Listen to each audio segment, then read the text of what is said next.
What's up guys, it's T-Ball and I am back with another video. Before we start, if you guys leave a like and subscribe if you're not subscribed already, your support is greatly appreciated as we are trying to hit 1,000 subscribers by the end of this year. So if you're not subbed, be sure to hit that sub button and turn on post notifications so you can stay updated on when my newest video will be coming out. So today, we're going to be breaking down Jordan Bell's fit with the Golden State Warriors and see if he could be the steal of the 2017 NBA draft. So for a quick background, the Warriors drafted Jordan Bell with the 38th pick of the 2017 NBA draft. The pick was bought for $3.4 million from the Chicago Bulls, and Bell was projected to actually go a little bit higher in the draft, but he fell a little bit and the Warriors decided to pick him up. Bell is a 6'9" power forward who is one of the most athletic players in the entire draft, highlighted by his huge dunks and athletic plays in his college games. I believe Bell has a ton of potential. He reminds me of a Kenneth Faried, Taj Gibson mix.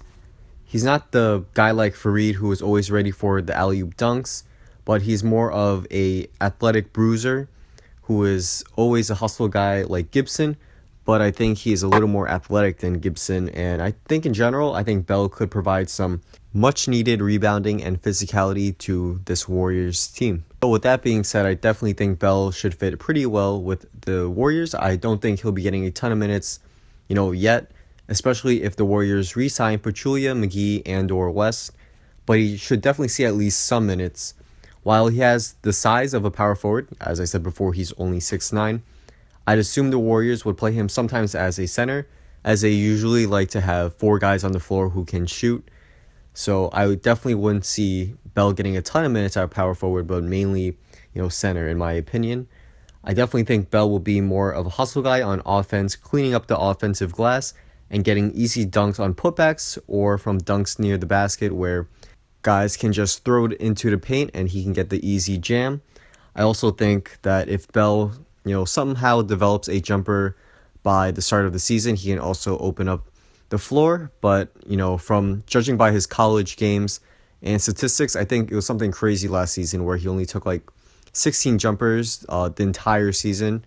So I definitely don't think he'll be taking that many jumpers next season or for any time soon for that matter. But I definitely think Bell's defense will be key in him getting minutes.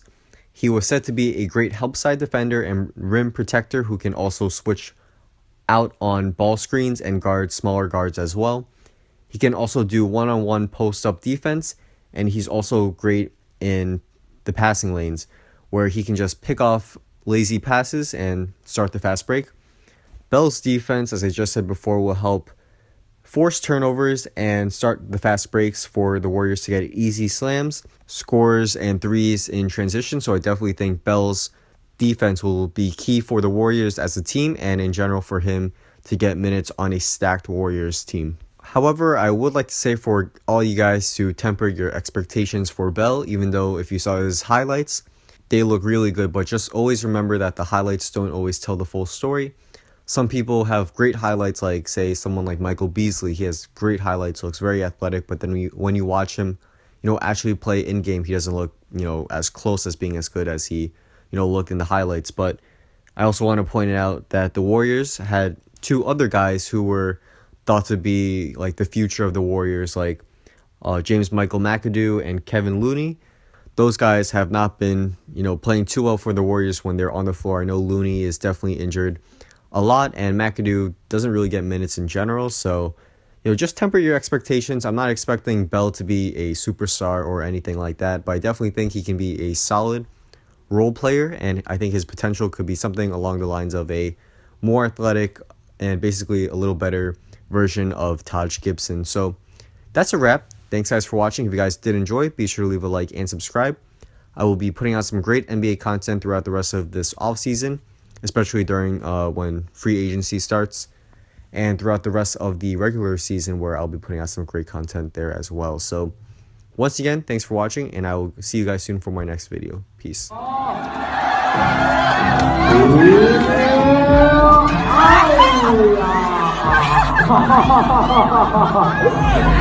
It's okay. I think you need a voice.